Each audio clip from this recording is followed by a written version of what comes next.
There was a night in American history when the United States came terrifyingly close to tearing itself apart.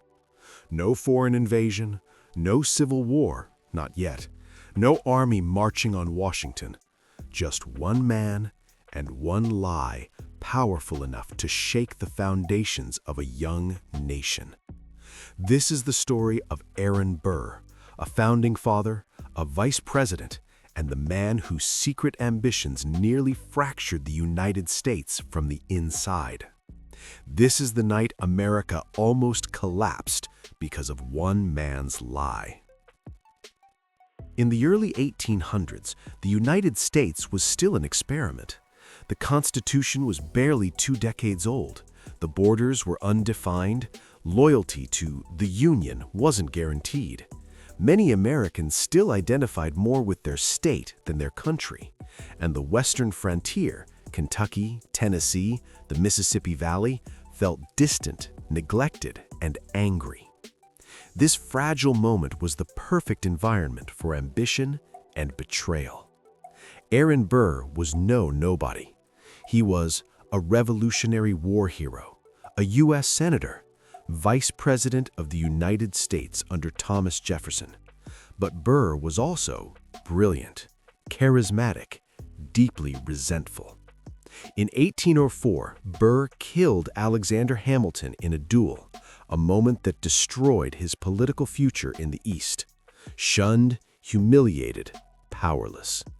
Or so it seemed. Burr didn't disappear. He turned west. After leaving office, Burr began traveling through the American frontier, and everywhere he went, he whispered the same story: that the western states would soon break away, that the federal government was weak, that a new nation could be carved out of the Mississippi Valley, with him at the center. To some, Burr claimed he had government approval. To others, he said he was acting secretly for President Jefferson. To a few, he hinted at something darker: military conquest. These stories couldn't all be true, but they didn't have to be. They just had to spread. By late 1806, rumors were everywhere. Whispers of armed men gathering, boats moving down the Ohio River, a plot to seize New Orleans. If Burr succeeded, control of the Mississippi River, America's economic lifeline, could be lost. President Jefferson panicked. On one December night, Jefferson issued a proclamation accusing Aaron Burr of treason. Across the country, militias mobilized, governors prepared for violence. The young republic braced itself.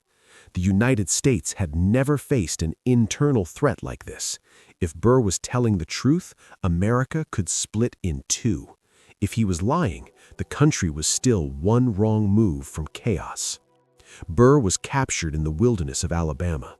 He was charged with treason, the most serious crime in American law.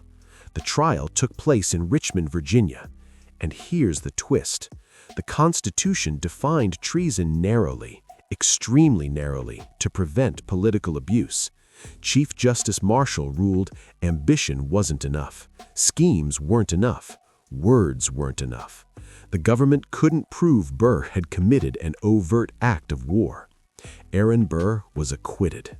America survived, but barely.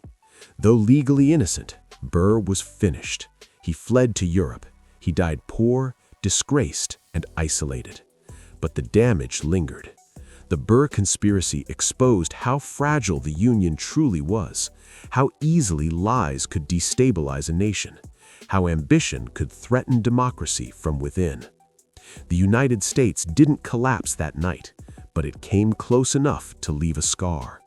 Aaron Burr's lie reminds us that democracy is not self-sustaining. It survives only when truth matters and when ambition is restrained by law. Because sometimes the fate of a nation doesn't hinge on armies or wars. Sometimes it hangs on the words of one man and whether the people believe him.